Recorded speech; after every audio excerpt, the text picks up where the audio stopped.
Hey guys, what's up? It's Darkmick here and welcome back to 2 Minute Tank Guides in the 2 Saga areas for LFR, Normal and Heroic. Today we are doing Heroic Fallen Avatar. Now this is a pretty simple tank fight, so I will try and keep it short. 2 tank fight, 1 tank is always going to be on Avatar, 1 tank is always going to be on the Maiden of Valor for Phase 1.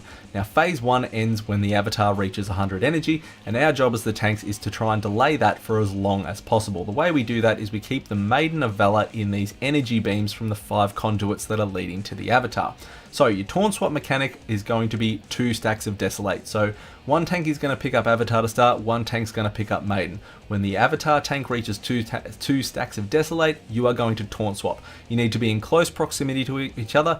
The Avatar tank will taunt the Maiden tank will taunt Avatar, communicate, that's how you swap. The real important thing, as I mentioned, is to keep the Maiden in these green beams. That is really fucking important to do. You can see when the green beam finishes where the next one is going to go, because it's like a little fell runway that lights up all the way to Avatar. Move the Maiden over there to intercept the beam. There's going to be these purple daggers.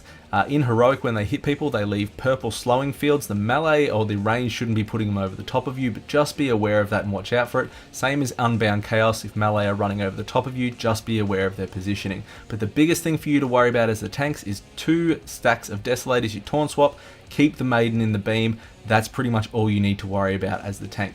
Now when the Maiden reaches 100 energy, she does this cleansing protocol, puts a shield up, everyone's going to switch to her, DPS it down, it takes off a chunk of her health. What you need to remember is when people are DPSing the shield, the Avatar is still going to be applying stacks of Desolate, so make sure you are still mind on your Taunt Swaps, not just barreling into the Maiden. When the Maiden dies, the energy beam will go through to the Fallen Avatar, he'll reach 100% energy, and then Phase 2 will start. And you want to have him as low as possible when you go into this. Now when you drop down, you need to bring him straight over to a corner ASAP. And one thing that I didn't mention that happens in Phase 2 that also happens in Phase 1 is Rupturing Realities. So when he does this Ruptures Realities ability, as a Demon Hunter and as a DK, you can stand in there and empower wards or AMS it. Other tanks you're probably going to have to run out, unless like spell warding or something like that on a paladin would probably work too, but not for everyone obviously. Now in the bottom phase you actually do need to run away because he will break the platform with Ruptured Realities.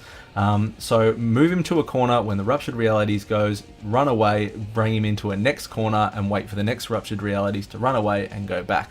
Now in Heroic, in this last phase, in Phase 2, the only difference is going to be that you can't keep him in the lava, as he'll gain a stacking buff that will absolutely fuck you up, and there are purple tornadoes that will apply a dot to you when you get hit down the bottom that you really want to avoid as well. If you follow all these mechanics, continue to swap on 2 stacks of Desolate at the bottom, you too will achieve a kill where only 3 people survive.